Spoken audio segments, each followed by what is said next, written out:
ការងារគឺជាកញ្ចក់ឆ្លុះបញ្ចាំងពីអត្តចរិតរបស់មនុស្សតាខ្ញុំគាត់ប្រាប់ថាមនុស្សស្អាតសង្ហាជារឿងដោយឡែកតែបើចង់ដឹងពីចរិតពិតរបស់គេទៅមើលការងារដែលគេធ្វើទៅដឹងហើយមនុស្សធ្វើការហ្មត់ចត់ជីវិតរបស់គេក៏ហ្មត់ចត់ដែរមនុស្សធ្វើការបែបចុងដៃចុងជើងជីវិតរស់នៅរបស់គេក៏មិនគួរឲ្យទុកចិត្តដែរចុងដៃចុងជើងដូចគ្នាមនុស្សធ្វើការឡប់ឡាយជីវិតរបស់គេក៏ឡប់ឡាយដូចតែគ្នាដែរនិយាយទៅកិច្ចការមួយវាឆ្លុះបញ្ចាំងពីចរិតមនុស្ស70ទៅ80%ហើយជាមួយការងារកាលពីខ្ញុំនៅតូចលោកតាគាត់បង្រៀនថាការងារអីក៏ដោយបើស្រឡាញ់ចាំធ្វើបើមិនស្រឡាញ់កុំធ្វើហើយបើបានជាធ្វើហើយត្រូវតែគោរពឲ្យតម្លៃការងារហ្នឹងគាត់ថាការងារវាលើកមុខមនុស្សតែការងារវាក៏លក់មុខមនុស្សដូចគ្នា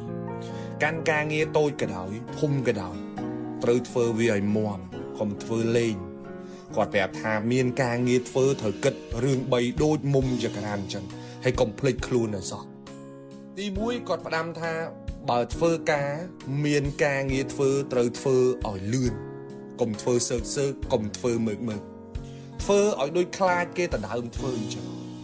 រៀនធ្វើការឲ្យលឿនឱកាសយើងមានច្រើនជាងអ្នកដទៃគេធ្វើបានមួយយើងធ្វើបានពីរហើយបើថ្ងៃណាមួយគេត្រូវដកមនុស្សចោលគេមិនដកយើងធ្វើបានពីរនឹងទេគេដកអ្នកធ្វើបានមួយពេលធ្វើការត្រូវគិតថាការងារនឹងវាប្រៀបដូចជាការងាររបស់យើងចឹងការងារបង្រៀនមនុស្សយើងទម្លាប់ធ្វើការឲ្យគេមួយយឺតមើកអ្នកដែលខាតពេលហ្នឹងក៏ជាយើងហើយអ្នកបង្កើតទម្លាប់អាក្រក់នៃការធ្វើការហ្នឹងក៏ជាយើងដូចគ្នាហើយបើថ្ងៃណាមួយយើងចេញទៅរកស៊ីខ្លួនឯងអាបបពិសោធន៍ធ្វើការមើកមួយហ្នឹងគឺមានពេញខ្លួនតែម្ដងគាត់ផ្ដាំថាធ្វើការត្រូវធ្វើឲ្យលឿនទី2ធ្វើអីត្រូវធ្វើឲ្យហើយធ្វើឲ្យចប់ចុងឲ្យចប់ដើមធ្វើឲ្យបានល្អធ្វើអីធ្វើឲ្យហើយកុំទុកឡើយបង្កើតគេនិយាយហើយត្រូវតែធ្វើឲ្យចប់ធ្វើឲ្យចេញកុំនិយាយចោលកុំធ្វើឲ្យចោលកដាលទីឲ្យគេមកធ្វើតាមក្រោយមនុស្សទម្លាប់និយាយឲ្យមិនធ្វើអានឹងគេហៅថាមនុស្សអត់បានការចំណែកមនុស្សធ្វើហើយតែធ្វើចុងដៃចុងជើងសល់ការងារឲ្យគេធ្វើតាមក្រោយអានឹងគេហៅមនុស្សអត់សាច់ការធ្វើឲ្យបានតែធ្វើឲ្យបានតែគេថាធ្វើដែរមនុស្សបែបនេះគ្មានកំណើតកើតជាអីទេទី3គឺធ្វើអីធ្វើឲ្យបានផលកុំធ្វើឲ្យតែល្អមើលធ្វើឲ្យល្អស៊ីផងកុំធ្វើឲ្យបានតែមើល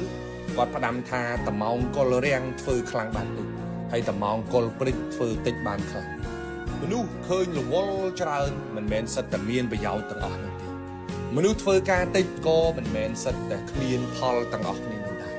មនុស្សយល់ហេតុធ្វើការលឿនធ្វើការបានល្អនិងធ្វើការបានលទ្ធផលគោមួយក៏យប់គោ10ក៏ល្ងាចដែរមនុស្សខ្លះធ្វើការច្រើនតែមិនបានផលច្រើនទេព្រោះតែធ្វើការវាមិនត្រូវរឿង